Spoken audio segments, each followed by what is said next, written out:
Muy buenos días y bendiciones a todos. En esta hermosa mañana vamos a hablar de una definición que mucha gente obvia, que mucha gente no sabe, que simplemente habla porque oyó una definición, pero no ha profundizado en, en cuáles son las diferencias y de dónde nacen las cosas. Hoy en día vemos mucha gente que pertenecen a diferentes sectas o denominaciones y todos se hacen llamar cristianos porque siguen a Cristo. Pero siguen a Cristo a su manera, no como establece la Biblia. En una ocasión, Pablo dijo que no digamos que somos de Juan, de Pedro o de Jacobo, porque todos servimos al mismo Dios. Entonces, esta situación la vemos desde su nacimiento.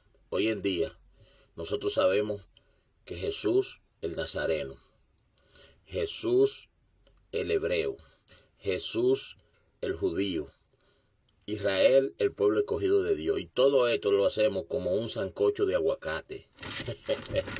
Así como lo oye.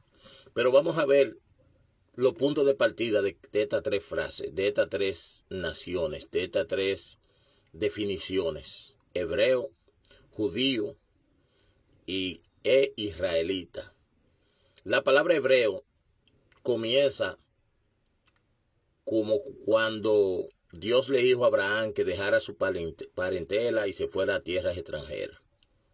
Óigase bien, esto es una manera de definir una persona que es creyente de un solo Dios, diferente a los dioses que tenían las naciones donde Abraham colonizó. Esto es una definición de Abraham o Ebram. Oigan bien, Abraham, pero hay una pequeña definición de Ebram, como que le meten una E. Es de aquí, es como definir, ese es mormón, o ese es testigo de Jehová, es católico. En aquella época pusieron, él es hebreo. Hebreo es que él le seguía a un solo Dios, a un Dios diferente. Y le pusieron el mote de hebreo a Abraham. Es de aquí que nace la palabra hebreo. ¿De dónde nace el pueblo de Hebrón? Bueno, Abraham compró unas tierras para enterrar los familiares, ya que su creencia y sus ritos eran diferentes a los otros dioses. Y ahí incluso él fue enterrado. Entonces nace el pueblo de Hebrón, porque esa tierra la compró Abraham. Y como a Abraham le decían hebreo por su creencia y por la creencia que tenían sus seguidores y sus descendientes y todo el que los rodeaba, nace la tierra de Hebrón. Y de ahí nacen los hebreos. Ese hebreo porque ese le sigue al mismo Dios de Abraham. Es hebreo. Incluso cuando llegan a la esclavitud con los nietos de Abraham o los bisnietos de Abraham, a través de José, el pueblo hebreo tenía una forma de vivir que le distinguía del pueblo egipcio. Nótese que el pueblo hebreo, los hombres tenían una forma de vestir y una túnica sencilla, tapada, cubierto y barba usaban. En cambio, los egipcios siempre andaban con el torso desnudo, enseñando su torso. Muchas veces se raspaban la cabeza, se pintaban las cejas los hombres, se definían las cejas, y usaban un turbante que era todo majestuoso. Eso nos deja un metamensaje de cómo la sencillez que tiene que tener la gente que sigue a Cristo. Entonces el pueblo de Israel nace desde Jacob. Israel significa luchó con el ángel de Jehová hasta el alba.